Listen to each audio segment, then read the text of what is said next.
This happened a few months ago, and my blood pressure still spikes thinking about it. I'm a 29-year-old guy living in a quiet suburban neighborhood. I work remotely, keep to myself, and generally try not to be the kind of neighbor people gossip about. That all went to hell on a Tuesday afternoon in the dumbest way imaginable. So here's some important background. I had just gotten a new smartwatch. I won't name the brand, but it's one of those fancy ones that tracks everything: heart rate, steps, sleep, and even has fall detection. You can probably see where this is going, but I promise you, it gets way worse than that. That day, I decided to finally try out the guided workout feature on the watch. I'd been putting it off for weeks, but I figured, hey, I've got time, why not get in shape? The workout I picked was a HIIT session titled Mountain Mayhem. It sounded motivational. It sounded like something someone with a six-pack would do. I had no business attempting it. I didn't realize until I started that it included a lot of burpees, sprints in place, and this one move where you essentially throw yourself on the ground like you've been sniped, then get up and jump. It's intense. Within minutes I'm panting like a dying vacuum and sweating like a guilty man on trial. Now, this is where the watch's fall detection comes in.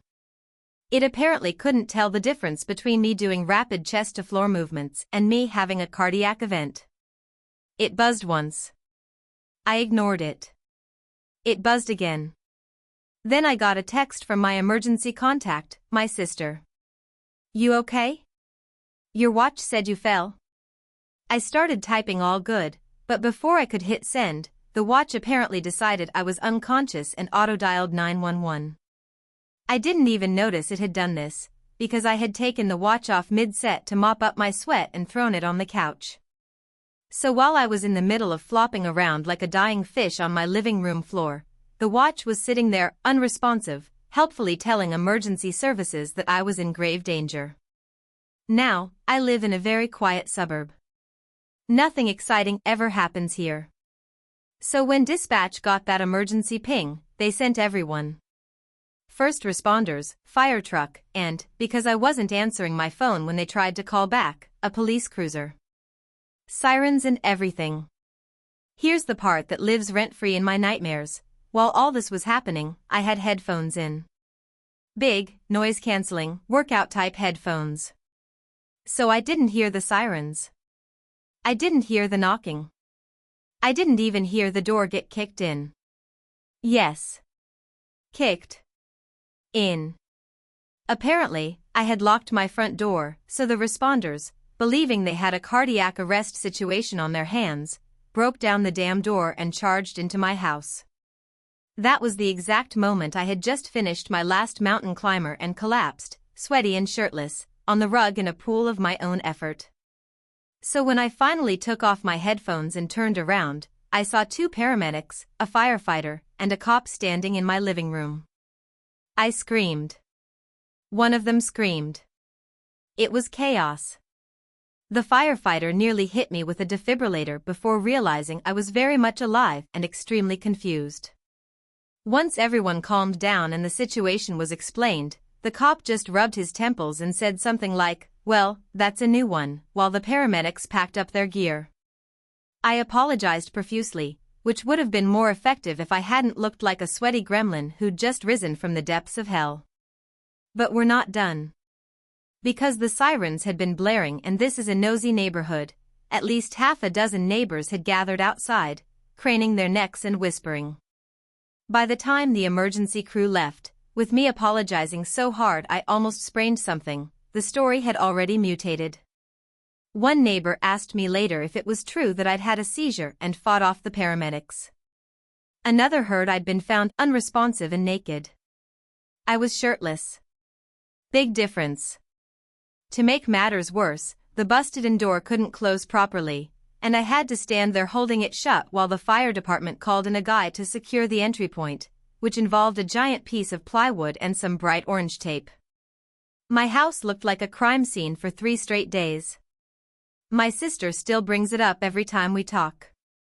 My coworkers, who follow me on social media and saw my post about accidentally triggering a SWAT-level response with burpees, now refer to that type of workout as cardio break-in.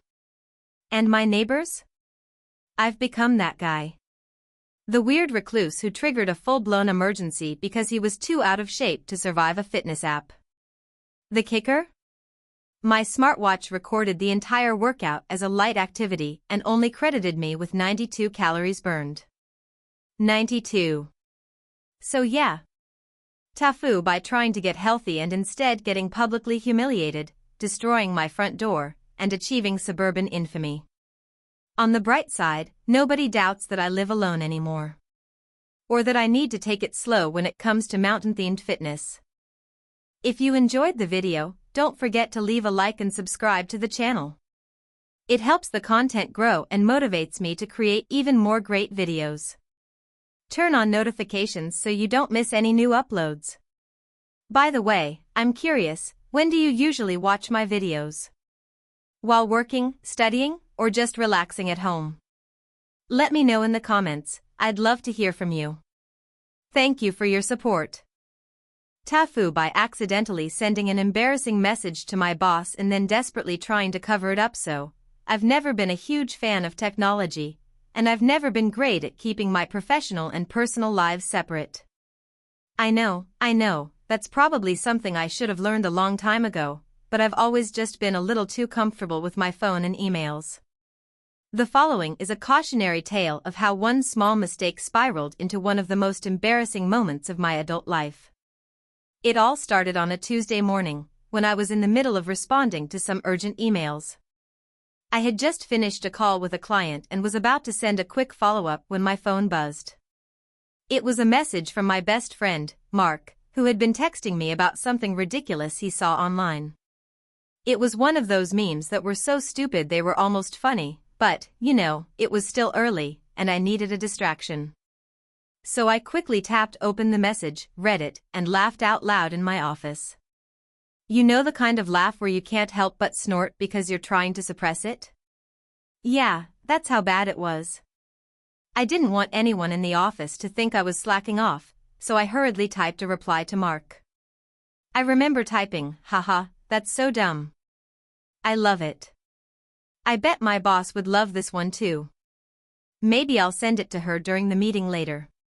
Now, here's where everything went horribly wrong. My phone has this feature where it auto-completes your recent contacts at the top of the screen when you start typing out a message. And, because I was so distracted by Mark's message, I wasn't paying attention. I hit send and immediately thought, that's going to be a great laugh later. But then, a few seconds later, my phone buzzed again, and my stomach dropped. It wasn't Mark who had replied. It was my boss, Jessica. I had accidentally sent the meme to her, and the message I bet my boss would love this one too. Maybe I'll send it to her during the meeting later, was sitting there, taunting me with its utter idiocy. In that moment, I froze. I just stared at the message for a full minute, hoping maybe the universe would let me undo the mistake. But of course, it didn't. I had to think fast. Now, I know what you're thinking, why didn't you just apologize and explain yourself right away? Trust me, that would have been the best move, but I didn't have the courage to face the immediate consequences. Instead, I tried to pretend it wasn't a big deal. I panicked and immediately typed another message that said, "Oh, my mistake. That was meant for a friend, not you," and hit send as fast as I could. I thought maybe, just maybe, it could go unnoticed if I acted casual about it. But Jessica didn't reply for a while. And that made things worse. When you don't get an immediate response to something like this, it's never a good sign. The silence was unbearable. I started overthinking everything. Maybe she was offended. Maybe she thought I was being sarcastic. Maybe she was already drafting my termination letter in her head. My anxiety was off the charts. Then, a few minutes later, I got another message from Jessica. My heart dropped even further. Interesting choice of words. Is everything okay, my name? I swear to God, I thought I was going to pass out. I quickly realized that, at this point, there was no way to cover it up. She had seen right through my lame attempt to dodge the issue, and I knew that my only option was to address it head-on. So, I took a deep breath and responded with what I thought would be an honest, professional explanation. Jessica, I'm so sorry. That was a total mix-up. I was texting my friend Mark, and I meant to send that message to him. It was supposed to be a joke about a meme he sent me, and I didn't realize I had sent it to you. I really respect you and would never say anything inappropriate like that. Please forgive me. You know when you type something and then immediately regret it? That's exactly how I felt after I sent it. It sounded so rehearsed, so awkward, like I was trying too hard to dig myself out of a hole. But it was too late to take it back. Seconds felt like hours as I waited for her response. My hands were shaking. I was convinced she was going to fire me on the spot, or worse, tell HR. I started thinking about all the possible ways this could completely derail my career. I could already see the conversation. Yeah, my name is great at his job, but he also sends weird texts about memes to his boss. So, we're gonna have to let him go. After what felt like an eternity, the little bubble appeared that said she was typing. My mind raced with every possible response, ranging from "that's unprofessional" to "you're lucky I'm not HR." But when she finally hit send, her message read, "Thank you for clearing that up. Just be careful about what you send next time, okay? I'm glad it wasn't anything worse. And as for the meme, I think it's pretty funny too. Let's just keep it to our personal texts, alright?" I was absolutely floored. I had braced myself for a lecture or worse, but instead, she was surprisingly understanding. Maybe a little too understanding, if I'm being honest. Maybe I had just dodged a bullet, or maybe I had seriously misjudged her. Either way, I was relieved, though definitely still mortified. The rest of the day was a blur. Every time my phone buzzed, I immediately assumed it was some follow-up to the awkward exchange. But no, Jessica never mentioned it again. I made sure to keep all my personal texts to Mark and the rest of my friends strictly between me and my phone, keeping them out of my work life entirely. As for Jessica? Well, we've moved on, and I've learned my lesson. I'm a lot more careful about what I send and who I send it to. I've even gone so far as to double-check the recipient of every single message now. But that day will live in infamy in my memory, and I'll never forget the sheer terror of realizing I had sent a stupid joke about my boss, to my boss. TLDR, accidentally sent a message meant for my friend to my boss, panicked, tried to cover it up, and almost got fired. Thankfully, she was cool about it, but it was still the most embarrassing thing that's happened to me at work. TIFU by accidentally sending a very personal message to my boss, and then trying to cover it up with an even worse idea. It all started with a typical day at work. I had just finished my morning coffee and was checking through my emails when I noticed an alert for a text from my best friend, Jake. We've been texting pretty much non-stop since college, and our conversations are usually a mix of memes, rants, and the occasional deep discussion about life. I'm a big fan of texting in the morning because I don't have to engage in small talk and can just focus on the real stuff. So, I grabbed my phone, opened Jake's latest message, and saw he had sent a hilarious meme about my boss, Karen. Now, Karen is one of those people who thinks she's constantly in charge, even though everyone knows that the higher-ups think she's a bit of a joke. It's no secret that the office is full of Karen-related jokes, and Jake and I have been making fun of her for months. Jake's message had me in stitches. It was a perfectly timed meme featuring a photoshopped image of Karen as a tyrannical overlord demanding everyone bow down to her. It was ridiculously funny, and I immediately thought, I have to show this to Sarah. Sarah is one of my colleagues and a good friend, and we both share a similar sense of humor. I knew she'd die laughing at the meme, and I wanted to send it to her right away. I quickly opened our message thread and pasted the meme into the text box. However, because I was still laughing from the meme, I got a little cocky. I decided I'd add a quick comment along the lines of, "Yeah, Karen's probably in her office right now plotting how to make us all do more work while claiming she invented the concept of productivity." Now, I'm not going to lie, I was feeling pretty proud of myself for the zinger. I had no idea that I was on the verge of making one of the most cringeworthy mistakes of my life. After sending the message to Sarah, I went back to the office emails, not even thinking about the fact that I had a new text waiting in my inbox. It was only about 5 minutes later, when I was reading through some documents, that I noticed I had a message from Karen, my actual boss. I quickly glanced at the message. It read, "Hey, could you please come to my office as soon as possible? We need to talk about your latest project." I immediately froze. You see, earlier in the day, Karen had sent a group message about a big project I was working on. I had accidentally missed one of her instructions, and now she was apparently not happy. Panic set in. I quickly started typing a response to her, trying to come up with an excuse for why I hadn't been able to follow through on everything she had requested. But as I was typing out the message, I was suddenly struck by a horrifying thought. What if my text about Karen had accidentally gone to her instead of Sarah? I grabbed my phone, heart pounding in my chest, and opened up the conversation with Sarah. I scrolled up, and then my stomach sank. I had sent that exact meme and the comment about Karen to the wrong person. Instead of sending it to Sarah, I had mistakenly sent it to Karen, my boss. In that moment, time seemed to slow down. My face went bright red, and my mind raced through the countless ways I could fix this. I could delete the message, but we all know that once you've sent something to someone, it's too late for that. The text was sitting there in her inbox, probably staring back at her like the unholy curse it was. I had to act fast. I immediately began typing out a desperate apology, trying to make it seem like I had made an innocent mistake. I wrote, "Oh my God, I'm so sorry, that message was meant for a friend. It was a joke, and I didn't mean it to go to you. Please don't take offense." After I sent that, I panicked even more. How could I possibly explain away the fact that I'd just made fun of her in such an immature and unprofessional way? I knew she was not the type to just brush it off. In fact, Karen was known for holding grudges and always bringing things up at the most awkward moments.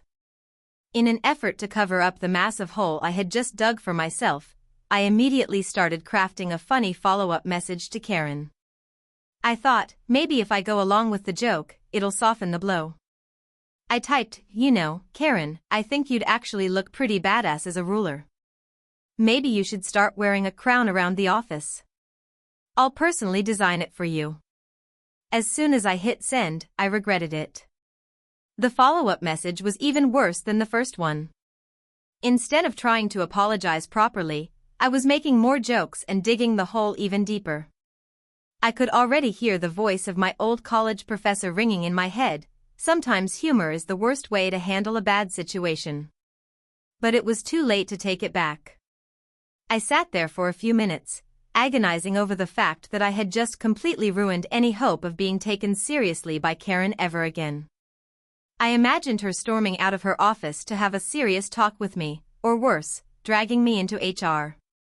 Then, I had an idea. A terrible, awful idea that would make everything so much worse, but I was desperate. Maybe if I just went to her office in person and acted like nothing was wrong, I could somehow talk my way out of it. I mean, what could possibly go wrong with that, right? I got up from my desk, straightened my tie, and walked down the hallway to Karen's office, trying to think of anything I could say to make the situation better. I knocked on the door, and she called out, "Come in." When I entered, she was sitting at her desk, eyes glued to her computer screen. I could feel the tension in the air. She looked up at me and said, "So, what's this I hear about you making jokes at my expense?" I almost choked. It was official, I was a dead man walking. In a feeble attempt to salvage the situation, I blurted out, "I swear, Karen, I didn't mean any harm by it. It was just. I was joking with my friend, and it got mixed up. You know how things can get, right?" Karen raised an eyebrow and put her hands on the desk, still looking at me with a look that could have frozen lava. "I see.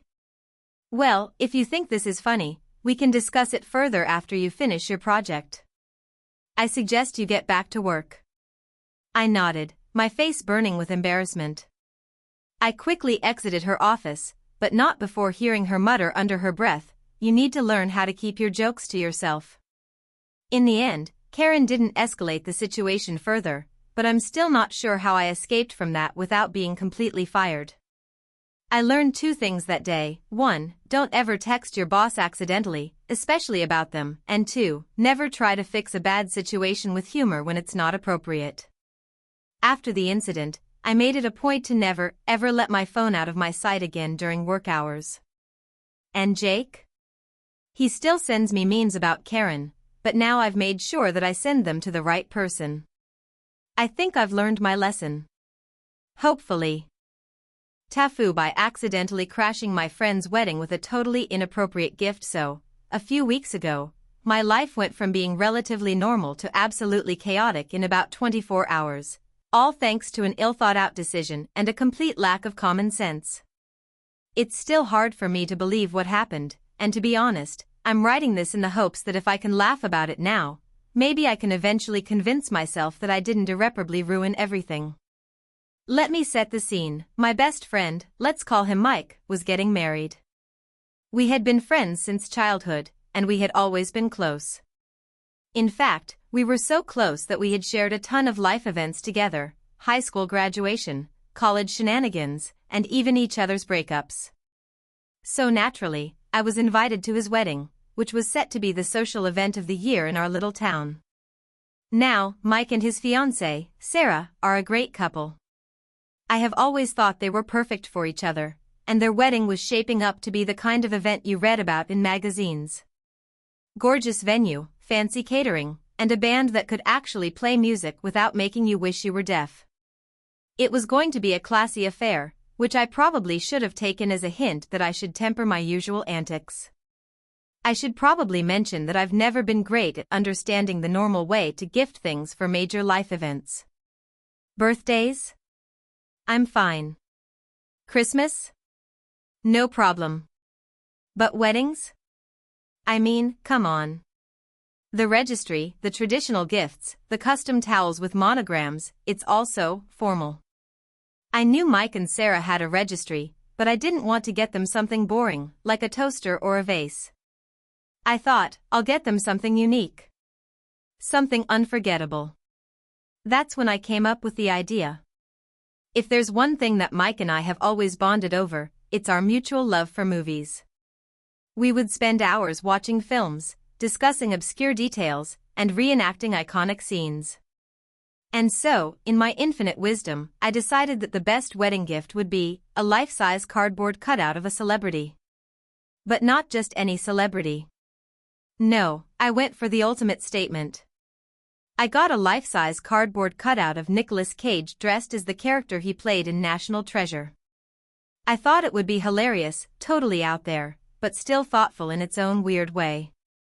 Plus, I imagined it would be a funny talking point at their new house. Imagine them opening the front door to see Nicolas Cage standing there. How could they not love it? In hindsight, I realize this was a terrible idea, but at the time, I was convinced it would be the gift of the century. It was big, it was loud, and it was definitely a conversation starter. I even wrapped it up in a giant box, so it was a complete surprise. When Mike and Sarah would see it, I thought they would laugh, thank me profusely for being so creative, and maybe even send me a picture of it in their living room, proudly displayed next to their more traditional furniture. The day of the wedding arrived, and everything was going smoothly. The venue was stunning, and I could tell Mike was nervous, but in that I'm about to marry my soulmate way, not the oh god, I might mess this up way.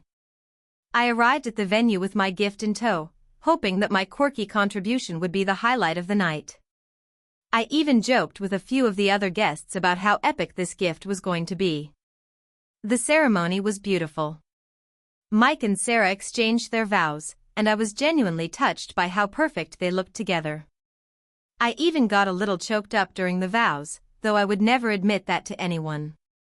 As the ceremony ended and we all headed to the reception, I was practically vibrating with excitement. It was time for the grand reveal of my gift. I waited for the right moment, when everyone was gathered and enjoying drinks, and then I proudly wheeled my giant box into the center of the room. I could see Mike's face light up when he noticed it. He knew it was from me. Everyone was gathered around, waiting to see what I had gotten them. "All right, Mike, Sarah," I said, trying to sound nonchalant but definitely feeling the buzz of adrenaline. "You're going to love this one. It's a gift like no other." With a flourish, I ripped off the wrapping paper and pushed the box open. The cardboard cutout of Nicolas Cage, in all his glory, emerged from the box. The room went silent for a moment. Then the awkwardness began. First, there was a slight chuckle from a distant cousin of Sarah's. Then, a nervous giggle from one of Mike's old college buddies. But the laughter didn't grow, it shrank. No one seemed sure if I was joking or if I was being completely serious. Mike stared at the cutout, his face turning a color I can only describe as a blend of confusion and horror. Thanks, man," he said slowly, clearly trying to keep it together. But I could see it in his eyes, he didn't know what to make of it. Sarah, on the other hand, was absolutely stone-faced. She didn't even crack a smile. I could see her glance nervously around the room, and I could practically hear the collective thoughts of the guests. "What the hell is this?" At that point, I realized that maybe, just maybe, this wasn't the best idea. But I tried to salvage it by offering an explanation. "Guys, I thought this would be hilarious. You know, as a fun, quirky gift. It's Nicolas Cage. National treasure." The crowd remained largely unresponsive, except for a few awkward coughs and sidelong glances. I could feel myself sinking lower and lower into the floor.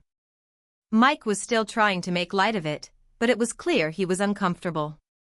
He didn't want to make a scene on his wedding day, so he tried to steer the conversation back to the other guests, but Sarah was visibly upset. I tried to apologize, but it was no use. I didn't have a good excuse for why I thought this was a good idea, and no amount of rationalizing was going to undo the damage. After the awkward gift exchange, I tried to hide in a corner and nurse my drink, hoping the night would get better. To make matters worse, things only escalated when Mike's mother found out about the gift. She was horrified, and apparently, Sarah was equally mortified. The rest of the evening was filled with small, uncomfortable interactions where people subtly avoided eye contact with me, and I could sense that no one was actually enjoying themselves as much as they had been before my ill-fated gift. The wedding eventually came to an end, and I was among the first to leave, eager to escape the inevitable judgment and lingering awkwardness. I haven't spoken to Mike or Sarah much since that night. I've tried to text Mike a few times, but the responses are always short and polite, nothing like the usual banter we used to have. I'm still not sure if they'll ever forgive me. So, that's my story. I tried to be the fun guy who gave a memorable gift. Instead, I became the guy who crashed his best friend's wedding with a life-size cardboard cutout of Nicolas Cage. It's safe to say that my gift was less of a treasure and more of a national disaster. TIFU, by accidentally ruining my best friend's wedding day in the most embarrassing way possible. This happened a few months ago, but I've only recently been able to talk about it without completely cringing. To set the scene, my best friend Sarah was getting married, and I was her maid of honor. We've been best friends since elementary school, and she asked me to be her maid of honor years ago. I was honored, obviously, but I also knew the pressure was on. This wedding was the event of the year for our friend group, and everything had to go perfectly. I was determined to make sure it did. Now, I'm not the most graceful person. I have a bit of a tendency to trip over my own feet and say the wrong thing at the wrong time, but I really didn't think this would be the day it would all catch up with me. The day started with me arriving at the venue early. Sarah had chosen a beautiful old mansion in the countryside for the wedding. The entire place was decorated like something out of a fairy tale. I met up with the rest of the bridesmaids, and we started getting ready in one of the rooms. Things were going well, everyone was in good spirits, hair and makeup were going smoothly, and we had a few hours before the ceremony was scheduled to begin. That's when I made my first mistake. The wedding planner was running around giving us instructions, and she asked us to all line up in the order we'd be walking down the aisle. I'd already practiced this a few times, so I knew my spot was right before the bride. I was supposed to be the second to last one down the aisle, right behind the flower girl and her cute little basket of petals. Now, there's a lot of pressure as the maid of honor. You're expected to give a speech, keep the bride calm, and look good while doing it. I was already a little nervous about my speech, but I figured I could handle it. What I wasn't prepared for, however, was the enormous glass of wine that was offered to me in the waiting room. I'm not really a big drinker, but I figured a little bit of wine might help calm my nerves. I took a sip, then another, and before I knew it, the entire glass was gone. It didn't help my nerves, if anything, it made them worse. So I did what any reasonable person would do, I had another glass. I wasn't exactly drunk, but I wasn't entirely sober either. A light buzz settled over me, which made me feel a little more relaxed about everything. I felt fine, at least until the wedding ceremony started. When it was time for us to line up and start walking down the aisle, I was ready. My dress was on, my hair was perfect, or so I thought, and I had my bouquet in hand. The music began, and I watched as the bridesmaids ahead of me walked gracefully down the aisle, looking elegant and composed. It was my turn next. But then, disaster struck. You see, I had been so focused on my nerves and the speech I had to give at the reception that I forgot one very important detail. I had no idea how to walk in heels. I mean, I know how to walk, obviously, but I'm not one of those people who strut around in heels every day. So when the moment came, I took a deep breath and tried to channel my inner diva. I was determined to pull this off. Big mistake. I took my first step down the aisle, and everything seemed fine. But as I took the second step, my heel caught on the edge of the rug. I tried to steady myself, but it was too late. I stumbled forward and ended up tripping on my own feet. My arms flailed around, and I thought, okay, this is it. I'm going to faceplant in front of everyone. But somehow, I managed to catch myself, just barely. My right hand shot out, and I grabbed the arm of the groomsman next to me. Unfortunately, that's when things took an even worse turn. My hand wasn't just grabbing his arm, I was also pulling on his jacket. And with that, the whole thing came undone. The button popped off, and suddenly, his jacket was half off, and he was stumbling backward trying to catch himself.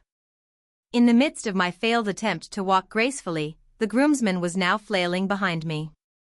And of course, the entire aisle was silent except for the sound of a loud gasp from one of the guests. I could feel Sarah's eyes burning into my back as I continued to make a fool of myself. I tried to keep walking, but I felt my balance slipping again, and I realized that the only thing keeping me from falling was the groomsman's rapidly disintegrating jacket. By this point, I was panicking. I was doing that thing where you laugh nervously because it's either that or cry. I wanted to die. It wasn't just a stumble anymore. I had somehow become the focal point of the wedding, and not in a good way.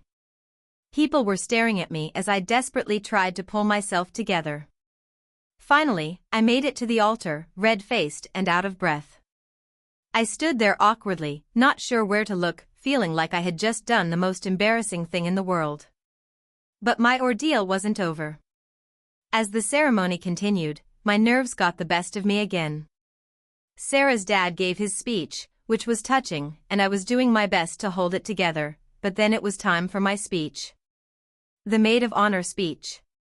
I stood up, tried to clear my throat, and began talking about how Sarah and I had been through everything together, our first crushes, prom, breakups, the usual stuff. The crowd seemed to be listening, so I kept going, but then my brain just completely froze. I couldn't think of a single thing to say. My mind went blank. So I did what any rational person would do in that situation. I started talking about how I once accidentally set my kitchen on fire while trying to make dinner. I could see the confusion in Sarah's eyes as I rambled on about my cooking mishaps, and I'm pretty sure I heard a few awkward coughs from the audience. But at that point, I was just trying to fill the silence. When I finally sat down, Sarah's expression was unreadable.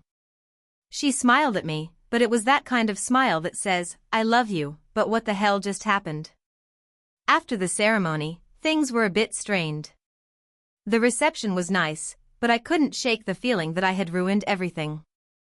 I apologized to Sarah countless times, but she was a trooper, assuring me that everything was fine and that I was still her maid of honor. Deep down, though, I could tell I had made her day a lot more stressful than it needed to be. And that's the story of how I somehow managed to ruin my best friend's wedding in the most embarrassing way possible. It wasn't my finest moment, but I'm hoping that with time, the whole fiasco will just become one of those stories that we laugh about when we're old and gray. Until then, I'll just try to avoid weddings for a while.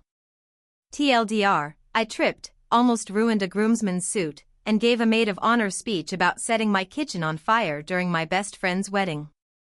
It was a disaster. TIFU by accidentally getting my boss fired. So this all started about a month ago, and honestly, I still can't believe how fast everything escalated. It all started innocently enough, with a few bad decisions on my part that snowballed into an absolute catastrophe. I can't even blame anyone else at this point. I messed up, big time. To set the scene, I've been working at this mid-sized marketing firm for about 2 years.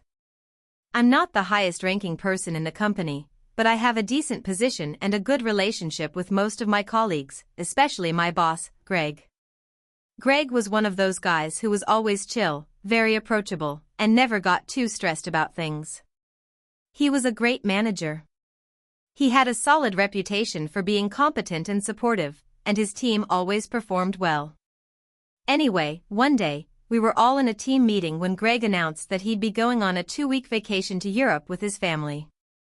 This wasn't anything out of the ordinary, he'd done it before. But what was a bit unusual was how relaxed Greg seemed about it. Normally, he'd be a bit worried about leaving, especially with all the projects going on, but this time he seemed totally confident that everything would run smoothly in his absence. He told us that we had a big presentation for a client coming up, but he trusted us to handle it without him. He'd be checking in from time to time, but overall, he felt good about leaving. Now, here's where things started to go south. Greg asked me, yes, me, the one with no leadership experience, to be the point person while he was gone. I'm not sure why he trusted me with this task, but he did.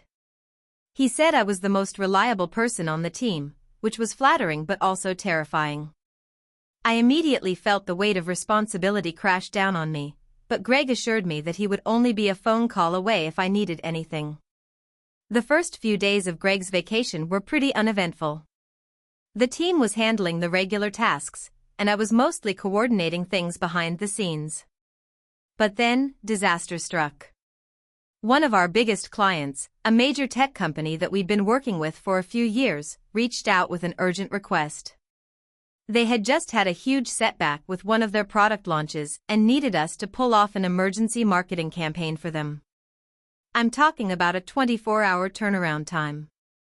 Our team was under extreme pressure, but we all rolled up our sleeves and got to work.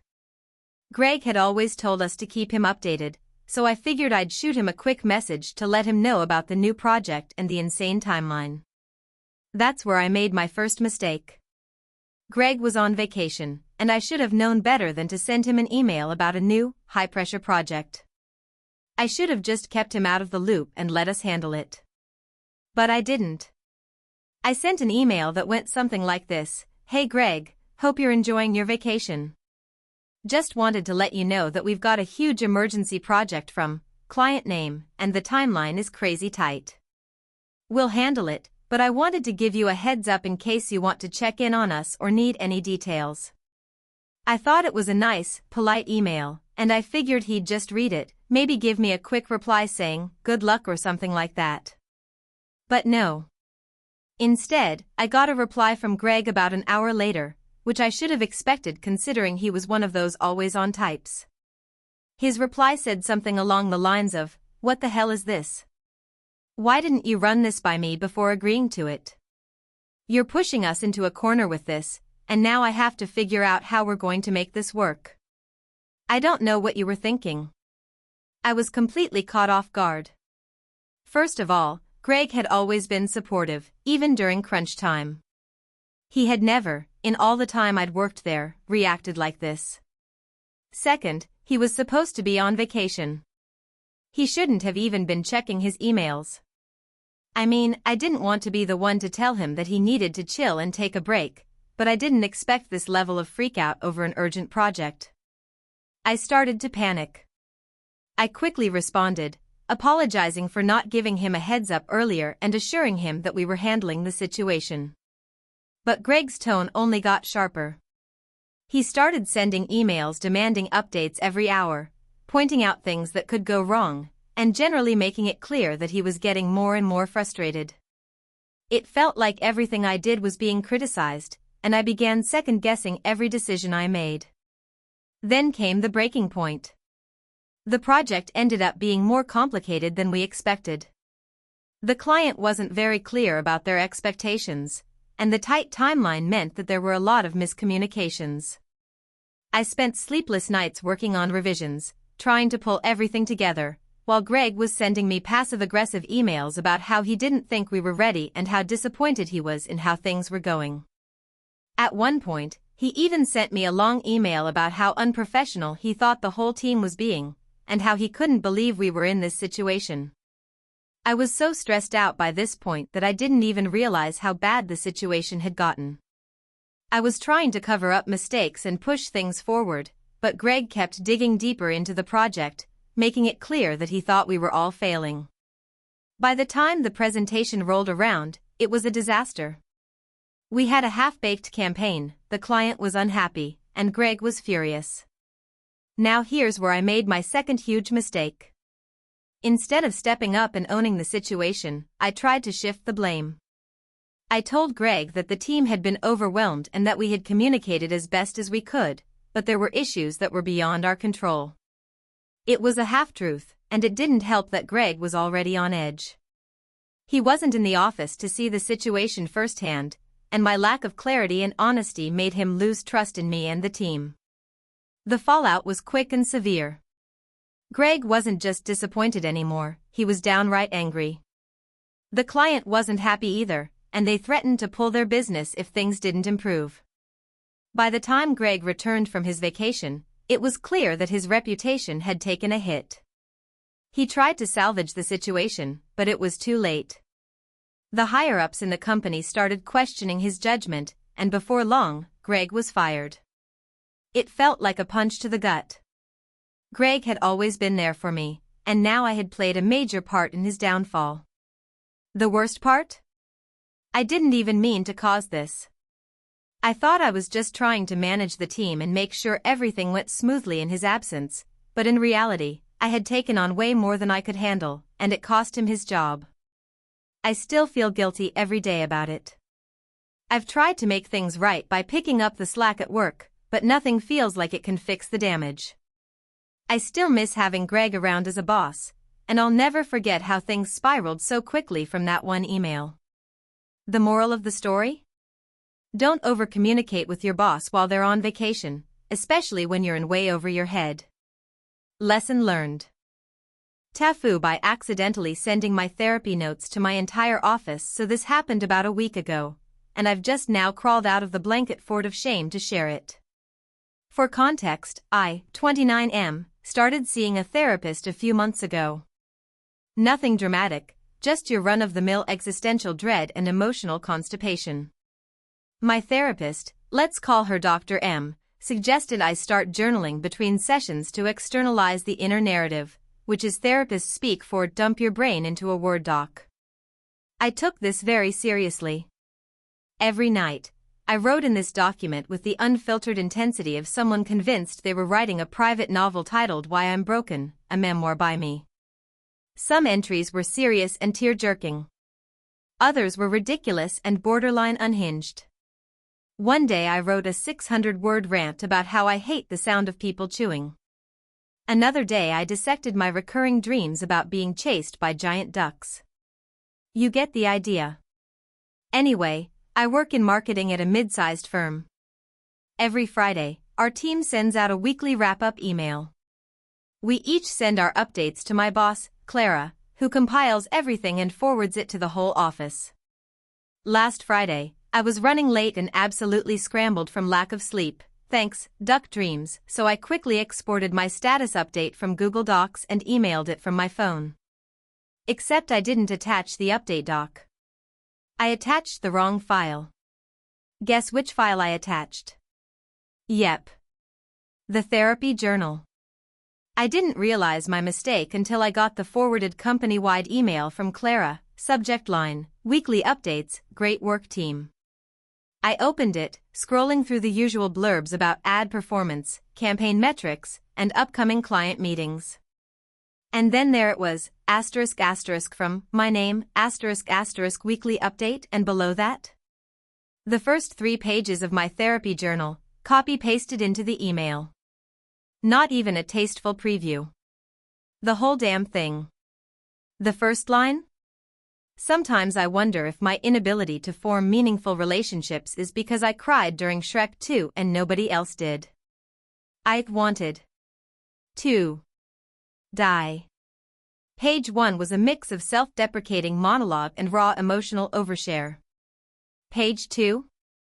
A completely unnecessary tangent on how I overthink every interaction, including a detailed breakdown of how I once high-fived someone and missed, then thought about it every day for 3 years. Page 3. The Duck Dream. In vivid, terrifying, Freudian detail. I sat there in horror as the email loaded. Then my phone buzzed. It was a message from my work bestie, Tasha, dude. You just sent your brain diary to the entire office. I panicked. I scrambled to recall the email, only to remember Gmail doesn't let you recall emails like Outlook. I considered faking my own death. I genuinely Googled how to disappear and start new life in Canada. Then the replies started coming in. First came the confused, hey, is this the right file? Then the concerned, hey man, if you ever want to talk. I'm here. Then the memes. Someone replied with a photoshopped image of me riding a giant duck. Someone else made a Slack emoji of my face with Shrek 2 emotional under it. One guy, who I barely talked to, messaged me a heartfelt paragraph about how he cried during Toy Story 3 and he gets it, bro. Clara, my boss, called me into her office. I thought I was going to be fired. Instead, she handed me a cup of coffee and said, I didn't read the whole thing, but, are you okay? I gave her the SparkNotes version and apologized profusely. She laughed and said, honestly, half this office is in therapy. You're just the only one who accidentally live-streamed it. So, yeah. I wasn't fired. But I did become an accidental mental health mascot. People started talking more openly about stress, burnout, and anxiety. One guy started a Mindful Mondays chat. Someone else asked for my therapist's contact info. I guess if you're going to overshare with 60 coworkers, it's better that it's about your deep-seated fear of emotional vulnerability than, say, an OnlyFans. But still. I'm now known as the Duck Dream Guy. They put that on my coffee mug. It's become a thing. Yesterday, someone added a motivational poster to the break room with a cartoon duck that says chase your dreams, not your traumas. I might never live it down. I've also triple-checked every email I've sent since then. Like, click open close reopen check again levels of paranoia. Moral of the story, never name your files weekly_update.docs and emotional_purge.docs in the same folder. That's just asking for it. So, this happened about 2 weeks ago, and I'm still cringing into the next dimension every time I think about it. I, 26M, moved to a new city a couple of months ago for a job and didn't know anyone here. I decided to try and make friends the only way I know how, nerd out. After scrolling through local groups on Facebook, I found a Dungeons & Dragons group that had been looking for a new player after one of theirs moved away. I messaged the DM, Dungeon Master, a guy named Greg, mid-30s, who told me they were 4 years into a long-running homebrew campaign, and while they were hesitant about adding someone this late in the game, they liked my enthusiasm and invited me over for a session to see how I fit in. I've been playing D&D since college. I'm no Matt Mercer, but I know my way around character sheets and dice. I was told to make a level 14 character to match the party. The group was serious about their story and roleplay, so I spent an entire weekend crafting Thorn Duskwalker, a half-elf warlock with a tragic backstory, morally ambiguous motivations, and exactly the kind of flair I thought would impress a veteran group. I even wrote a dramatic monologue. God help me. I show up on game night. There are 6 other people, all clearly very close, and they were super welcoming. Snacks on the table, drinks, laminated maps, hand-painted minis. These people were not playing around. Greg had a binder thick enough to stop a bullet labeled The World of Ilaria. The guy running the wizard character even showed up in costume. This was sacred ground. They spent the first hour recapping everything that had happened so far in the campaign. And let me tell you, it was epic. Kingdoms had fallen. Gods had intervened. One of the players had died and come back. Twice. The main arc centered around a prophesied ritual to prevent the rebirth of something called the Devourer below. Naturally, I was going to be introduced as a mysterious stranger with crucial intel. My character enters the party at the edge of a cursed forest, where I dramatically save them from a group of shadow beasts. I deliver my monologue, complete with tortured glances and grim nods, and Greg absolutely nails the narration. Everyone seems into it. We're vibing. I'm thinking, hell yes, I found my people. Then comes the real mistake. The party needed to infiltrate a fortress belonging to the Ravenborn cult to stop them from gathering the final artifact necessary to awaken the Devourer. It was supposed to be a stealth mission. You know, sneaky. Tactical. Discreet. But Thorn Duskwalker? He doesn't do discreet. I misread the vibe. Or maybe I just got too into character. Or maybe I was trying too hard to make a splash. Either way, instead of sneaking through the side passage Greg had clearly designed for us, I had Thorn kick in the front gates using Eldritch Blast, shout something about vengeance for a forgotten god, and summon his packed weapon in a burst of shadow flames. There was a long pause at the table. Greg blinked at me like he couldn't believe what had just happened. Then he sighed, flipped a page in his binder, and said, "All right. Roll initiative." And that's when everything went to hell. What was supposed to be a precise infiltration became an all-out war. Greg clearly had contingencies, but I had just turned a stealth encounter into a battlefield. Guards poured in. Alarms rang.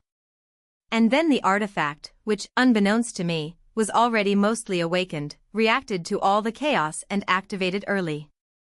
The Devourer below began to stir. I could see Greg dying inside as he scrambled to adapt. The players were trying to contain the situation, but we were outnumbered and unprepared. The fortress began to collapse. 2 NPC allies that had been with the group since year 1 were killed. The wizard guy, in costume, remember, actually shouted at me in character, something about how my recklessness doomed the world. And it wasn't just roleplay. There was venom behind it. In the end, we had to flee. The cult succeeded in awakening the Devourer, a massive cosmic horror with a mouth that split the sky. Apparently, this was supposed to happen like 8 sessions later, with all the party's allies gathered, magical relics acquired, final boss vibes fully earned. Instead, we unleashed it mid-act like some kind of discount Marvel villain. The session ended early. Greg told us he needed to take a break and reconsider some things.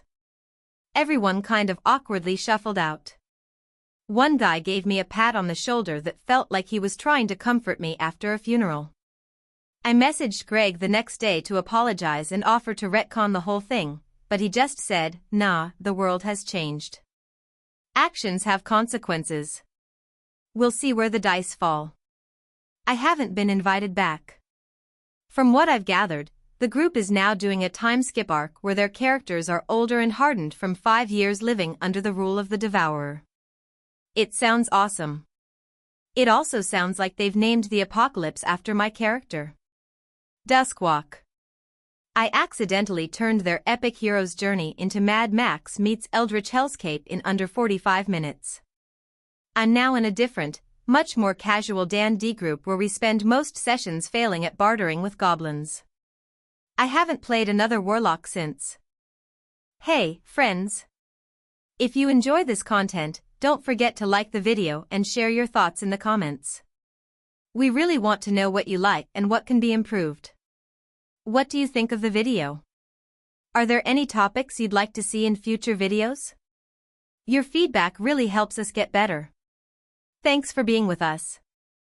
TIFU by accidentally becoming the star of a neighborhood crime ring, in my pajamas.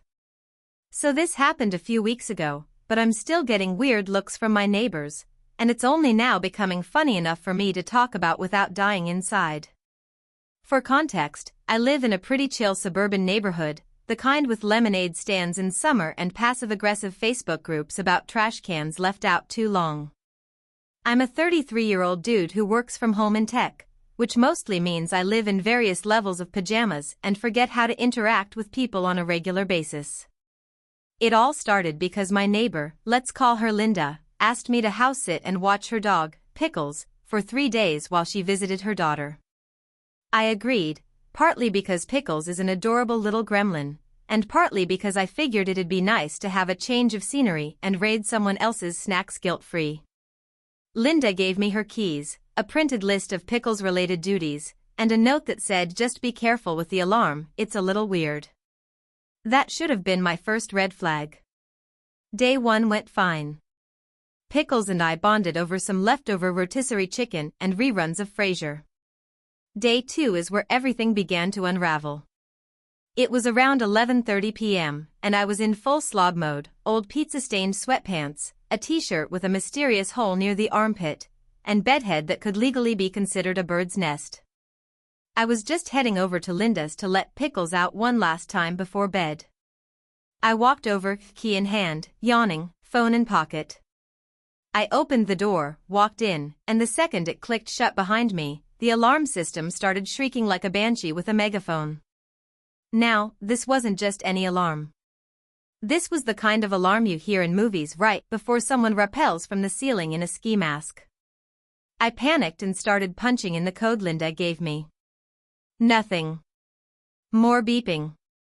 Louder sirens. A voice starts blaring over the speaker system saying, "Intruder alert. Authorities have been notified." Pickles, of course, chose this moment to take the world's most terrifying poop in the middle of the hallway while barking his tiny lungs out. I called Linda. No answer. I tried the code again. Nothing. I don't know why, but my next brilliant idea was to leave the house, thinking maybe it would reset or something. Spoiler, it did not. Instead, 2 things happened almost simultaneously. The cops showed up, and I locked myself out. Picture this, a grown man in shredded pajamas, barefoot, holding a terrified chihuahua, standing on a porch while 3 police cars roll up with lights flashing. One officer gets out, hand on holster, and yells, "Step away from the house." I try to explain, but I'm yelling over the alarm and the sound of Pickles losing his mind. I swear I'm the dog sitter. Her name is Linda. The code is 1432 or 1342 or maybe, do you guys like dogs? At this point, Linda's other neighbor, Carol, comes out in her robe with her phone out like she's filming an episode of Cops.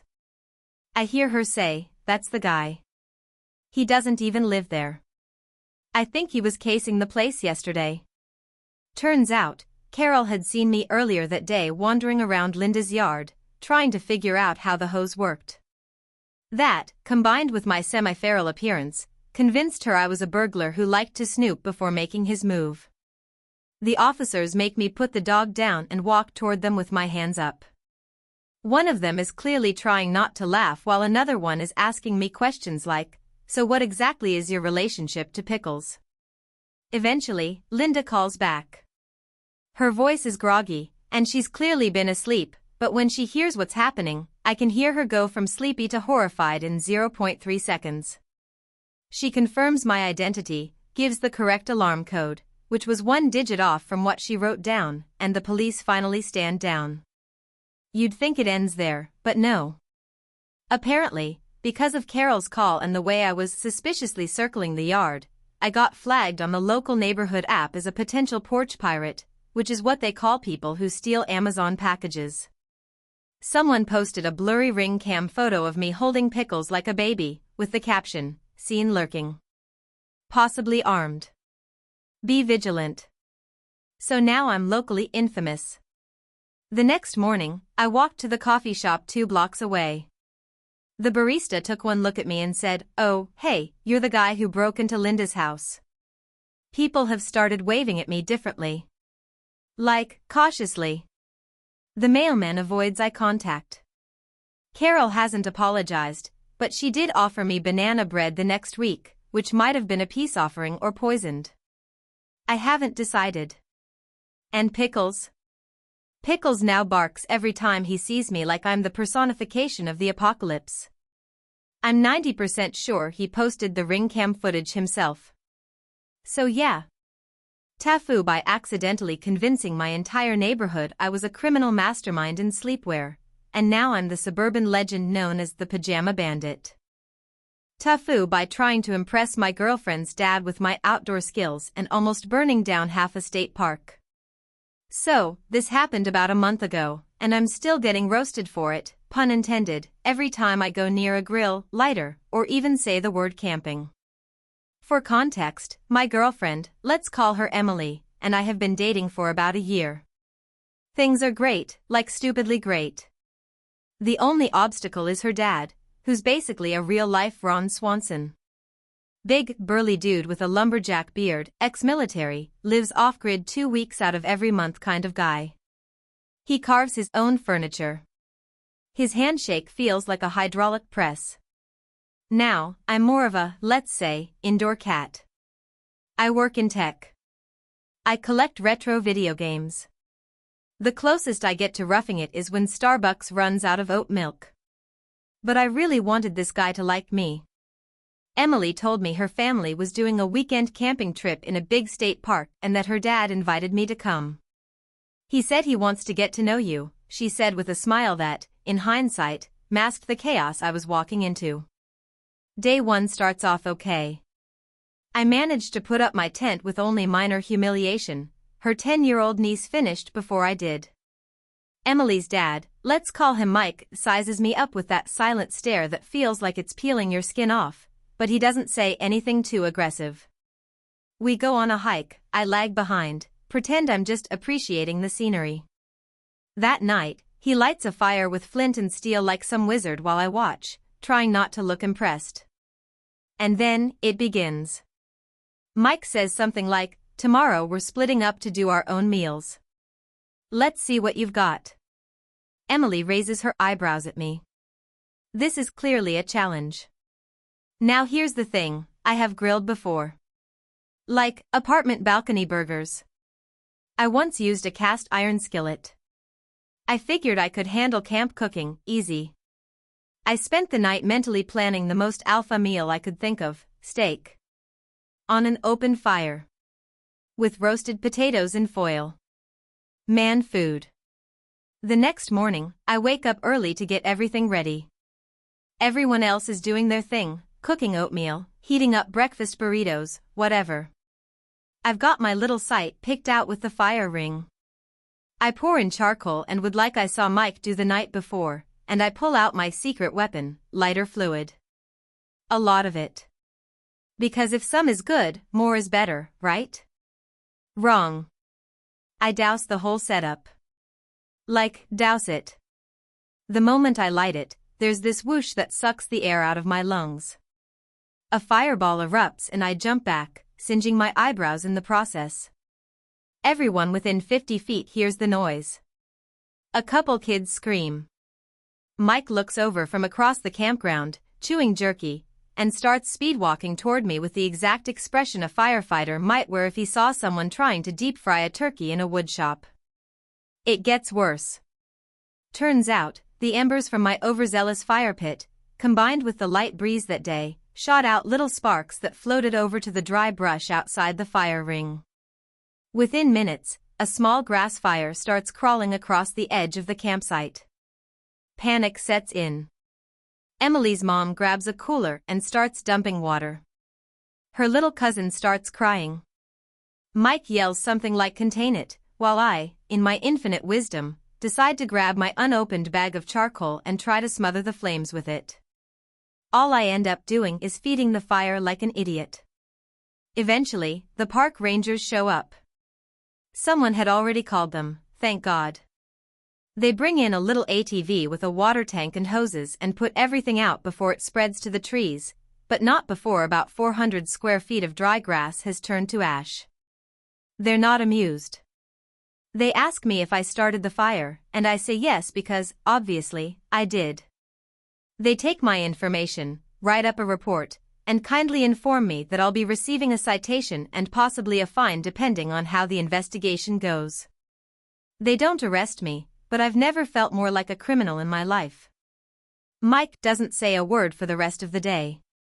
That night, the group silently eats campfire chili that Emily's aunt made, and I sit in my camp chair with no eyebrows, smelling faintly of smoke and shame. At one point, Mike walks over, sits down next to me, hands me a beer, and says, "Next time, less fluid. More brain." I nod. That was probably the nicest thing he could have said, honestly. We left the next day, and Emily tried to reassure me by saying that nobody died, and the ranger said it wasn't technically arson, which is not as comforting as she thought it would be. So now, I'm the guy who almost torched a state park trying to prove he could cook steak over a fire. Emily's family now refers to that weekend as the Great Burn, and Mike has officially gifted me a fire extinguisher for Christmas, complete with my name engraved on it. Every time someone brings up the outdoors, the story comes out. Every single time. Moral of the story? If you're trying to impress your girlfriend's dad, maybe don't reenact a scene from Backdraft. Also, bring marshmallows. At least then, when you start a fire, you've got snacks. TIFU by accidentally setting off the fire alarms at my building in the middle of the night, and causing chaos for everyone in the process. It all started when I moved into this new apartment building about 6 months ago. It's a nice building, not too big but with a good set of amenities. I had been living alone for a while, and honestly, I was just glad to find a place I could afford in a decent neighborhood. The thing about my building, though, was that it was old, and you could hear everything through the walls. The sound of footsteps, doors opening and closing, and especially the fire alarms, those were like the soundtrack of my life, since they seemed to go off at least once a month for no real reason.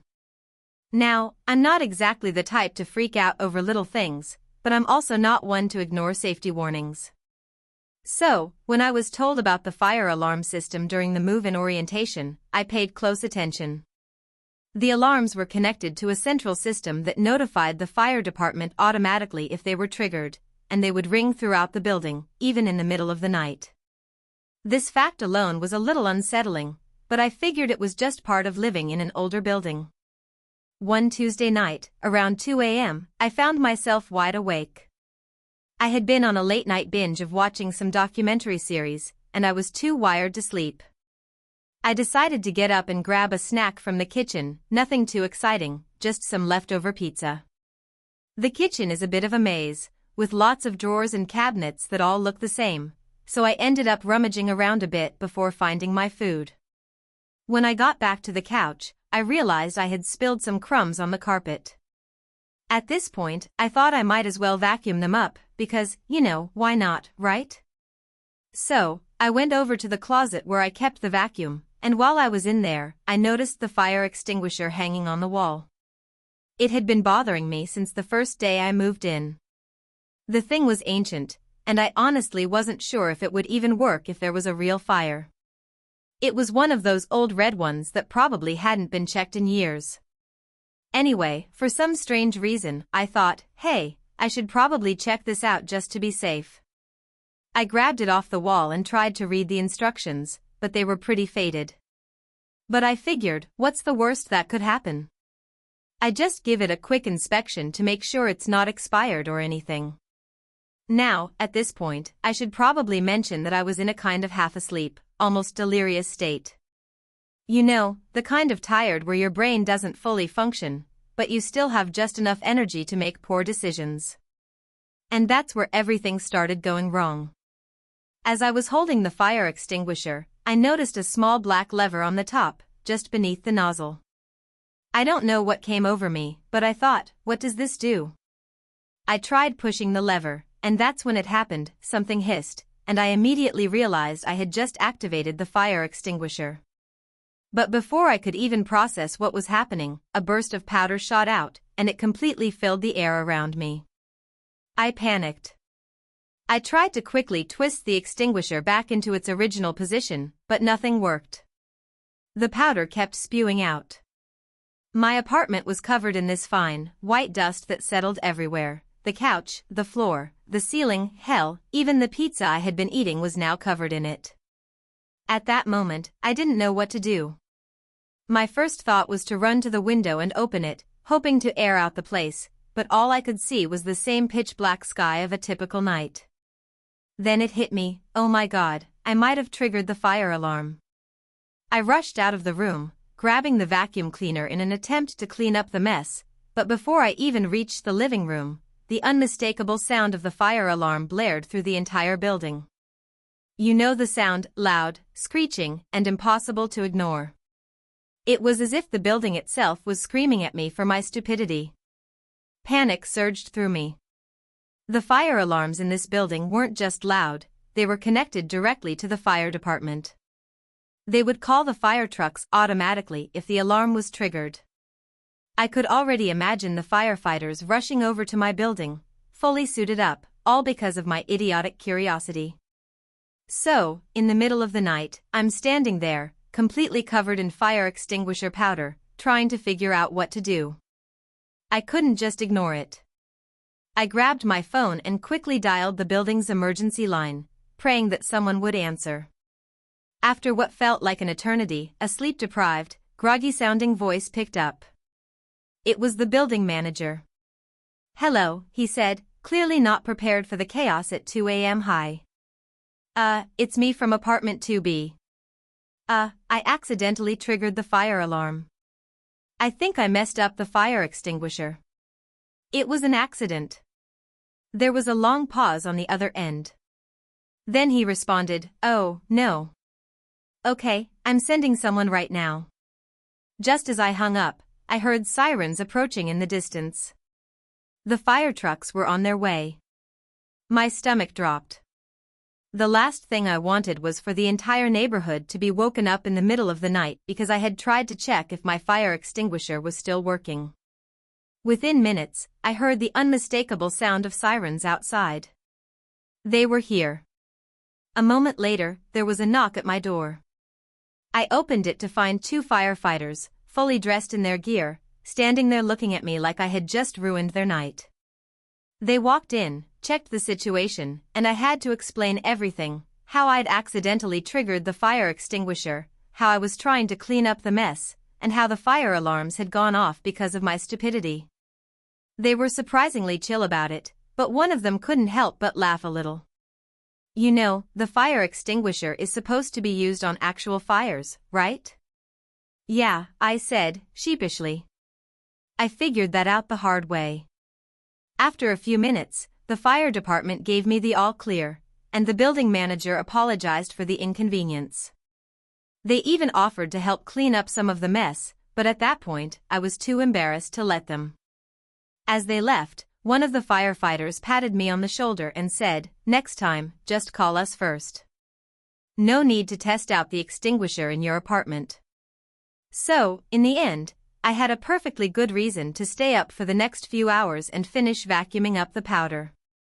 I also learned a valuable lesson: don't mess with things you don't understand, especially in the middle of the night. The next time I need to check if something is still working, I'll leave it to the professionals. The whole thing cost me a solid night's sleep, a hefty cleaning bill, and probably some street cred with my neighbors. But hey, at least now I can say I've had a fire drill in my own home. TIFU by trying to impress my crush with my cooking skills, and nearly burning down her apartment. So, a little backstory, I, 24M, had been crushing on this girl, 24F, for months. We met at a mutual friend's party, hit it off, and exchanged numbers. After a few weeks of casual texting and a few dates, I figured it was time to really show her that I was someone worth keeping around. I had this idea to cook her a homemade dinner because, well, everyone loves a guy who can cook, right? At least that's what I told myself. Now, I'm not terrible in the kitchen, but I'm definitely no Gordon Ramsay. My culinary skills are more instant ramen than beef Wellington. But I figured, how hard could it be to make a nice, impressive meal? I decided on making a gourmet meal: steak, mashed potatoes, and sautéed vegetables. Simple enough, right? I watched a few YouTube tutorials, took notes, and felt confident enough to go ahead with my plan. Little did I know, I was about to create a disaster that would make me question my life choices. First, I went to the store. I spent an absurd amount of time picking out the perfect cuts of steak, making sure they were fresh and well marbled. I also grabbed some fancy-looking potatoes and a bag of pre-chopped veggies. I wanted everything to look impressive and taste even better. I also got some expensive wine because I heard pairing wine with steak was a must. I wasn't sure if it was actually necessary, but it seemed like the kind of thing you do when you want to look sophisticated. I got back to my apartment and started prepping. I had set the date for 7 p.m., and it was 4 p.m. by the time I started, so I had plenty of time to get everything ready. But, in hindsight, I should have realized I was already cutting it too close. Cooking a meal like this in 3 hours? Yeah, that's a rookie mistake. Anyway, I started with the mashed potatoes. I peeled and boiled them, not really paying attention to how long they were taking to cook. At some point, I realized I should have probably added salt to the water, too late for that. But no big deal, I figured I could just season them later, right? Then, it was time for the steak. I seasoned the steaks with salt, pepper, and some garlic powder. I had watched a video where the chef said you have to sear the steaks in a super hot pan for a few minutes on each side, so I cranked up the burner to max heat. I put a bit of oil in the pan, tossed in the steaks, and immediately heard that sizzle. But here's where I made my first mistake: I didn't actually have a good non-stick pan. I had one of those cheap, old pans that always makes everything stick. I panicked for a second when I saw some of the steaks starting to burn, but I kept going because I didn't want to screw it up too early. As I tried to flip the steaks, some of them got stuck to the pan, and I ended up with these charred bits stuck to the bottom. I turned the heat down, but at that point, the damage was already done. I tried to salvage them by adding butter, but it just made everything worse. The steaks looked like they had been through a war zone, and I started to feel the weight of my poor decisions. But there was no turning back now. The steaks had to be served, even if they looked like they were from a medieval feast. In the middle of all this chaos, my phone buzzed. It was a text from her, confirming she would be over at 7 p.m. sharp. Great. I needed to get everything under control. I had about an hour left to pull this off. As I tried to salvage the steaks by putting them in the oven to finish cooking, I turned my attention back to the mashed potatoes. They were supposed to be creamy and fluffy, but instead, they had turned into a sticky, glue-like mess. I realized I had forgotten to drain them properly before mashing, so now they were just a big pot of starchy goo. At this point, I was about to give up, but I had already committed to the meal, and I wasn't about to let her think I was some amateur. I tried adding milk and butter to the potatoes in the hopes that I could rescue them, but all it did was make them look like lumpy porridge. Then, the vegetables. They were the one thing that seemed like it could go right, but as I sautéed them in a pan, I made the cardinal sin of leaving them unattended for too long. I turned around to check on the steaks and noticed the vegetables starting to burn. I tried to salvage them by turning the heat down and stirring them, but they were already too far gone. The smell of burnt vegetables filled the kitchen, and I could feel the heat of my impending disaster. As I frantically tried to pull everything together, the worst thing that could possibly happen, happened. The smoke alarm went off. At first, I thought it was just a brief glitch, but no, the alarm blared louder, and the entire apartment filled with smoke. I opened the windows and started waving a towel around to get rid of the smoke, but it was too much. The fire department could have been on their way at this point. I quickly grabbed the steaks from the oven, realizing they were only slightly less ruined than the burnt veggies. I threw everything on the table, hoping that maybe if I put it all together, the disaster would look like it had been intentional. I sent her a quick text to let her know I was almost ready, but at this point, I was sweating bullets. There was no way this meal was going to be edible. At 6:50 p.m., she texted me to say she was outside. I threw everything into some semblance of order on the table, grabbed the wine, which I hadn't even opened yet, and rushed to the door. As soon as I opened it, I was met with her beautiful smile, and I immediately felt like the biggest idiot on the planet. We sat down to eat, and I watched her face as she cautiously took her first bite. She chewed slowly, probably trying to figure out how to be polite. I could feel my heart pounding in my chest, waiting for her to speak. She smiled, but it was one of those forced smiles. She took another bite, and then another, her eyes widening slightly. "So, what do you think?" I asked, trying to sound casual but failing miserably. "It's interesting," she said, her voice wavering. "What's in the mashed potatoes?" I didn't want to admit that they were basically glue, so I just said, "Oh, you know, a little bit of my secret ingredient." She nodded, taking another bite. I watched as she forced herself to swallow. After a painfully long silence, she said, "Well, at least the wine is nice." And that's when I knew it was over. By the end of the night, I could tell she wasn't exactly thrilled about the dinner, but she was too polite to say anything. When she left, she gave me a hug and told me she had a good time, but I knew she was just being kind. I never heard from her again. So, yeah, TIFU by trying to impress my crush with my cooking skills, and instead, I almost burned down her apartment and served her a meal that could only be described as a culinary war crime. Never again. TIFU by trying to fix a broken faucet and flooding my entire apartment building. So, this happened last week and I'm still not sure if I'm ever going to live it down. I'm one of those people who likes to think I'm pretty handy around the house. I know how to change a light bulb, fix a leaky faucet, unclog a drain, and I've even learned how to do some basic plumbing stuff thanks to YouTube. So, when I noticed that the faucet in my kitchen sink was dripping incessantly, I figured, hey, this is a problem I can solve myself. I went to the hardware store and bought a few tools, some wrenches, a new washer, and some plumber's tape, all while trying to ignore the slightly intimidating look of the guys working in the plumbing aisle. I figured this would be a 20-minute fix and I'd get back to my weekend of relaxation. I get home and immediately start turning off the water supply to the sink.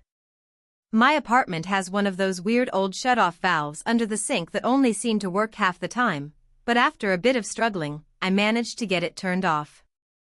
I put down a towel just in case of any leaks and unscrewed the faucet handles, feeling pretty proud of myself. The only thing that gave me pause was that the pipe leading to the faucet seemed to have a weird twist in it, but I brushed it off. I'm not an expert, after all, but how hard could it be to just replace a washer? I went ahead and replaced the old washer and put everything back together. There was a moment where I wondered if I had tightened the faucet handles back on too much, but I thought to myself, it's better to over-tighten than under-tighten, right? I flipped the water supply back on, gave the faucet a test run, and nothing seemed to leak. Great. I had done it. But then something happened. As I stood there admiring my work, I noticed a faint sound of running water that wasn't coming from the sink. I turned around, and to my horror, I saw a stream of water gushing out from underneath the cabinet where the pipes were.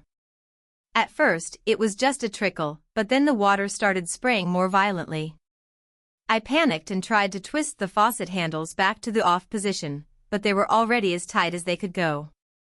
In my panic, I immediately thought, I need to shut off the water supply, but that's when I realized the valve under the sink wasn't working. No matter how hard I twisted, it wouldn't budge. The water continued to gush, and I could feel the situation slipping further out of control. The towel I had placed on the floor was already soaked through, and water was now beginning to spill out onto the kitchen floor. I sprinted to the main water shutoff valve for the entire apartment, which was in a utility closet in the hallway. My heart was pounding. I didn't know how much damage had already been done, but I knew that if I didn't act fast, it was only going to get worse. I flung open the closet door, only to discover that the main shutoff valve was incredibly old and completely rusted. It barely moved. I was starting to panic now. I felt like I was in one of those nightmare scenarios where everything is happening too quickly and nothing is going right. Water was starting to pool on the kitchen floor, and now it was beginning to creep under the door and into the hallway. In my desperation, I ran back to the kitchen and grabbed a bucket from under the sink. I shoved it under the faucet to try and catch as much of the water as possible, but it was no use. The water was spilling everywhere now. I realized I needed help, but I wasn't sure who to call. I tried my landlord, but he didn't answer. I called a plumber, but he couldn't make it for at least an hour. As I stood there, drenched in sweat and partially soaked by the water that was now flooding my kitchen, I heard a noise coming from the hallway. I opened the door to find my neighbor, who had heard the commotion and came over to check what was going on. She took one look at the water pouring out of my apartment and immediately yelled, "The entire building's water supply is off now. What did you do?"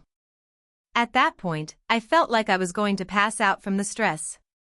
I tried to explain that I was just fixing a faucet, but it sounded ridiculous even to my own ears. She ran downstairs to tell the building manager, who came up with another neighbor to try and help. When the manager arrived, he immediately told me that I needed to turn off the main water supply for the entire building because, apparently, the water was being pushed all the way up through the pipes and causing issues in the other apartments. That's when I found out that my building is connected to the water supply of the entire block, and by messing with the plumbing in my own apartment, I had effectively turned the water supply on for the entire building, causing the pipes to back up and flood several of the other units. I was mortified. The building manager and a few neighbors spent the next few hours frantically trying to turn everything off and prevent further damage. They ended up having to call in a professional plumber who could work on the main shutoff valve. By the time they got everything under control, I was completely embarrassed and exhausted. The next day, my landlord called me and said that I'd be responsible for covering the damage done to the other apartments due to the flood. I could hardly believe it. Apparently, some of the units on the lower floors had significant water damage, and my insurance didn't cover the extent of the damage to the building structure. To add insult to injury, the plumber who fixed the mess told me that if I'd just called him in the first place, I wouldn't have had to go through all of this. He also told me that, for future reference, I should never ever mess with anything that involves the main water supply unless I really knew what I was doing. So yeah, I now have a massive repair bill on my hands, a permanent mark on my reputation with my neighbors, and I'll probably never be trusted with any kind of DIY project again. All because I tried to save a few bucks and fix a leaky faucet. TLDR, tried to fix a leaky faucet myself, ended up flooding my entire apartment building because I couldn't turn off the water supply and messed with the plumbing. Now I'm responsible for thousands of dollars in damage. TIFU by accidentally ruining my girlfriend's surprise birthday party, and almost breaking up over it. So, this happened last weekend, and I'm still reeling from the aftermath. I can't believe how badly I messed up, and to make matters worse, it's one of those things I should have easily avoided if I'd just listened. But, you know, hindsight is 20/20, right? To set the stage, my girlfriend, Sarah, and I have been together for almost 2 years now. She's honestly one of the most thoughtful people I know, and she always makes sure to do something extra special for my birthdays. I love her to bits, and when her birthday came up, I wanted to return the favor and do something even better for her. I know her well enough to know she doesn't want anything overly extravagant. No big parties, no grand gestures, just a low-key, intimate celebration with people she actually cares about. She's a bit introverted, so big social events aren't her thing. She loves having a few close friends over, and she's into all things quirky, think vintage movie marathons, homemade pizza, and a casual vibe where people can just hang out and have fun. Now, the big issue was that I was supposed to keep her birthday party a secret from her. Yeah, that was the plan. I had been coordinating with a couple of her friends for a week, planning the surprise. We were going to get her friends to show up early, decorate the apartment, and have everything ready when Sarah came home from work. Simple, right? Wrong. Here's where I went wrong. I didn't actually confirm the details properly with her friends. A couple of days before the party, I texted Sarah to confirm what time she'd be home on her birthday. She replied, probably around 6 p.m. I'm going to be running a few errands, but I should be home by 6:30. That was my first mistake, forgetting that this could give me a tiny window of opportunity to mess things up. I'd already arranged everything. The decorations were already set up, the pizza dough was rising, and the cake was ready for delivery. Everything was going according to plan. So, all I had to do was make sure she stayed out of the house long enough for the party to be set up. This is where I started to overthink. I know Sarah like the back of my hand, and I knew there was a chance she might be running late or decide to come home early, so I made sure her friends would text me when they were ready for her to come home. The plan was for me to tell her that we needed to go pick something up, just a little diversion, and then bring her home to a surprise. But here's where it all went downhill. I miscommunicated with Sarah's best friend Emma about the timing. I had thought that Emma was the one coordinating when everyone should arrive and when to start decorating, but turns out I was the one who was supposed to do that. Emma just assumed I had everything under control, and I assumed she was on top of it. So when I got the text from Emma saying that they were all ready and that we could bring Sarah home anytime, I started to panic. It was only 5:45, and I still had about 45 minutes to kill. Sarah was on her way home. I needed to stall her somehow. I tried everything. I started suggesting random detours, like maybe picking up some candles or grabbing a coffee, anything to delay her. But she wasn't buying it. She was already irritated because she'd had a long day, and I was acting way too weird. "Why are you acting so strange?" she asked me. That was mistake number 2. I panicked and went full-on awkward. My stalling started to sound more like I was hiding something, and that made her suspicious. She asked, "Are you planning something? Is this some surprise thing? Are we having people over?" And that's when I made my final mistake. I said, No. It's nothing. I just thought we could, get some ice cream or something, just the two of us." She raised an eyebrow at me, clearly not buying it, but I pushed on. Finally, she stopped asking questions and, with a sigh, said, "Fine. Let's just get home." I had no choice but to drive her back to the apartment. I was sweating bullets at this point, and the entire car ride felt like a ticking clock. I had to get her out of the car, get her inside, and somehow stall her long enough to let everyone hide. The worst part? The moment we walked in, I realized I'd totally forgotten to ask one simple question: what if she wasn't in the mood for a party? What if she just wanted to relax? And here I was, dragging her into something she didn't ask for. When I opened the door to our apartment, Sarah froze. The lights were dim, and there was a banner hanging across the living room with a huge "Happy Birthday" sign. And before I could even say anything, she looked at me with a mix of shock and confusion. "Are you serious?" she asked, her voice a little shaky.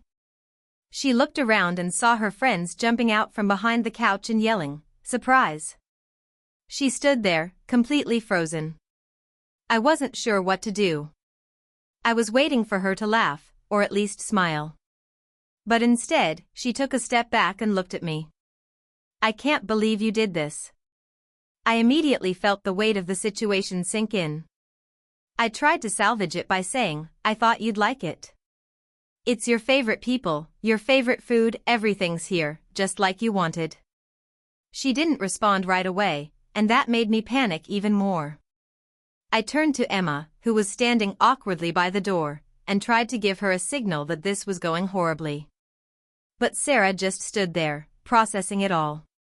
After a minute, she sighed and said, "I appreciate the thought, but I told you I didn't want a big deal." "You really didn't listen, did you?" I could feel my heart sinking as she continued. "You didn't even ask me if I was okay with this. You just assumed that I'd want a surprise party. You've been acting weird all day. I just wanted to chill, you know?" At that moment, I realized just how much I had messed up. I thought I was doing the right thing by planning a surprise, but in reality, I had ignored what she actually wanted. I spent the next few minutes apologizing, but I could tell the mood had been ruined. I couldn't believe I had failed to listen to her and had turned her special day into an awkward mess. The rest of the night was rough. She eventually warmed up a little bit, but it was clear she wasn't enjoying herself as much as she could have. We did end up eating pizza, watching a movie, and having cake, but the spark of excitement was gone. After her friends left, Sarah and I had a long conversation about expectations, communication, and the importance of listening to each other. She told me that while she appreciated the effort, the surprise was just not what she had in mind. We spent the next few days talking through things, and I promised I'd never make that mistake again. It was a tough lesson learned, but one that has brought us closer as a couple. I guess sometimes we try so hard to make something perfect that we forget to consider what the other person actually wants. I learned a hard lesson that night. The best way to surprise someone is by listening to them, not assuming you know what they want. I'll never make that mistake again. Ever. So this all started about 6 months ago, when I moved in with my girlfriend, Rachel. Everything was going great. We split chores, we cooked together, and it felt like one of those too-good-to-be-true relationships. Except for one thing, her cat, Eugene. Eugene is a giant orange Maine Coon who, according to Rachel, has been through more than most people. She adopted him after her ex dumped her and left her in a rough spot. Eugene was her emotional rock, her therapist, and apparently, her favorite man before me. The dude had his own Instagram, got Christmas presents from her parents, and even had a seat at the dinner table, not metaphorically, I mean he sat at the table on a little cushion. The problem was, Eugene hated me. From day one, the cat hissed, growled, and once even pissed in my laundry basket.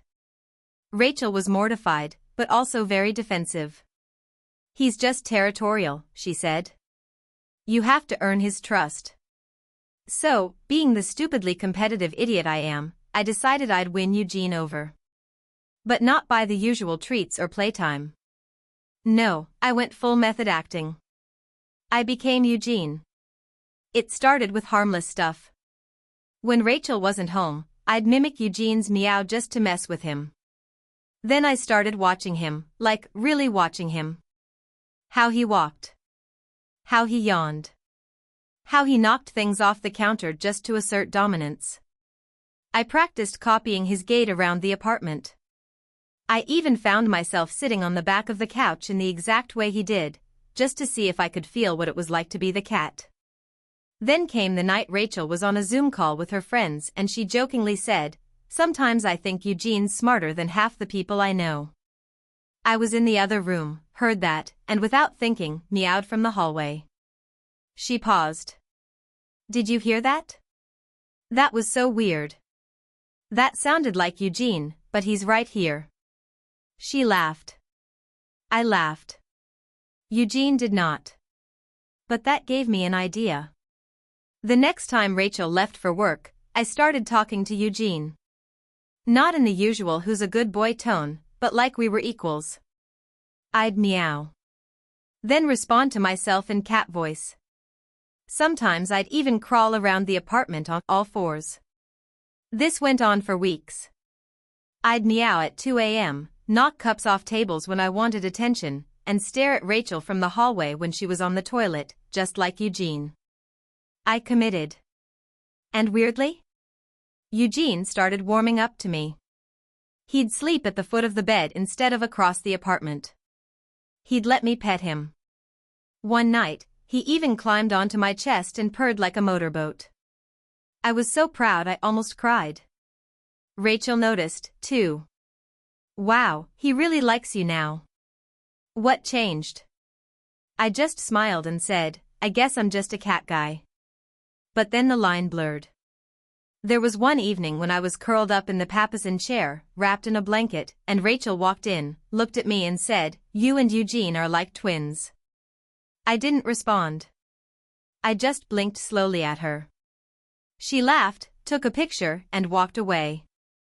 But I stayed there. 4 hours. I stopped hanging out with my friends. When they asked to play Warzone, I said I was busy. In reality, I was crouched under the bed, watching shadows on the wall and chasing dust bunnies. I stopped shaving.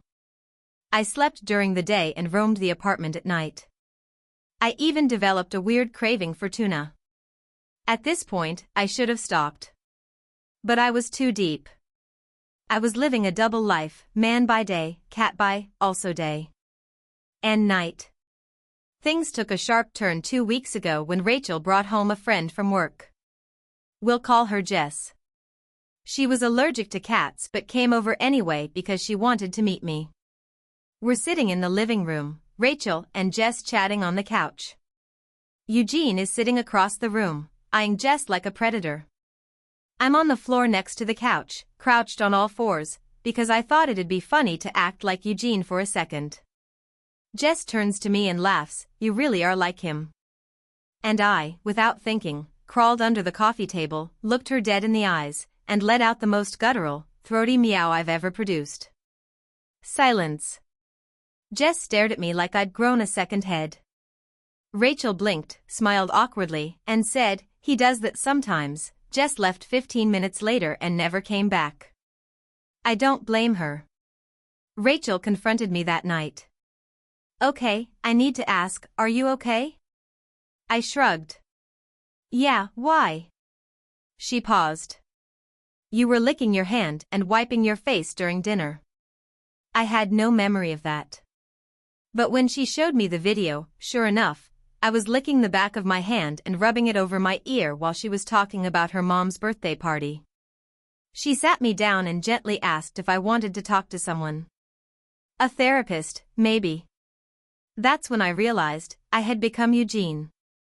Not in the cute, "my girlfriend's cat finally likes me" way. No. I had mentally merged with a cat. I stopped cold turkey.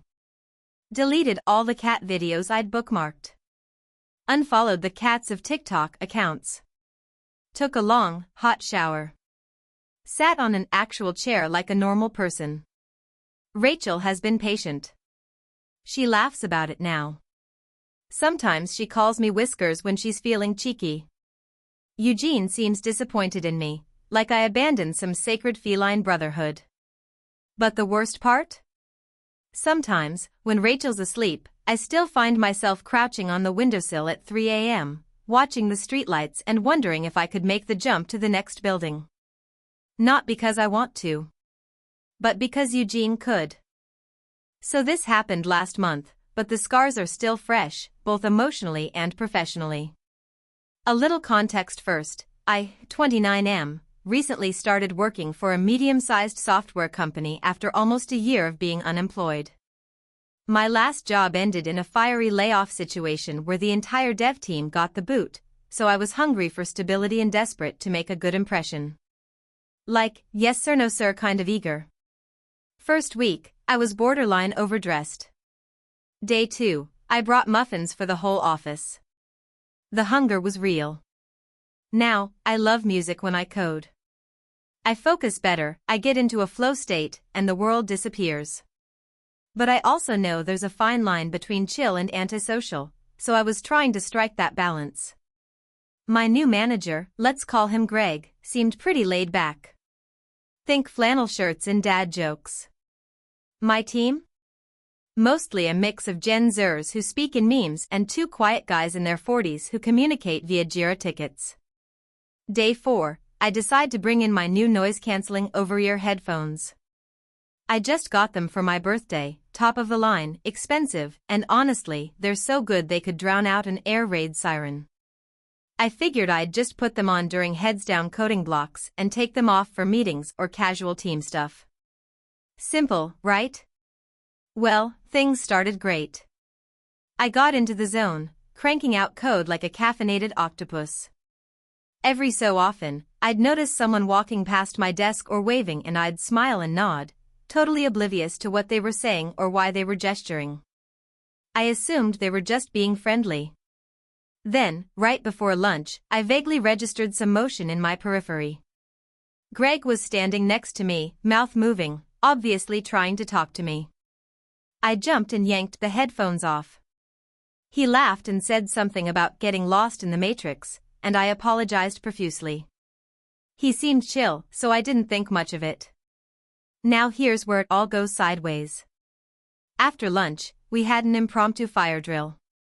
Apparently this company does a surprise drill every few months to keep everyone on their toes. Well, I missed the entire thing. The alarm went off, this weird honking noise that's completely unlike your typical fire alarm, and I didn't hear a damn thing. I was deep into debugging a particularly nasty chunk of legacy code and jamming out to some Viking metal. Yes, you read that right. According to witnesses, people around me started standing up, looking confused, then heading to the exits. Someone apparently tapped me on the shoulder, nothing. Another person waved their arms directly in front of my face, no response. I was in Valhalla. Eventually, Greg had to come back into the building after doing the head count and realizing I was missing. He found me still at my desk, bobbing my head like a lunatic. The look on his face when I finally noticed him was something between horror and disbelief. I yanked the headphones off, confused, and before I could say anything he just said, there was a fire drill. You didn't evacuate. Cue full-body panic. I tried to explain. He raised a hand and told me to just come outside. Outside, it was like walking into my own public shaming. Everyone was standing around the parking lot, and the moment I walked out with Greg, people clapped. I don't mean the supportive, "yay you survived" kind of clap. I mean the sarcastic, mocking slow clap.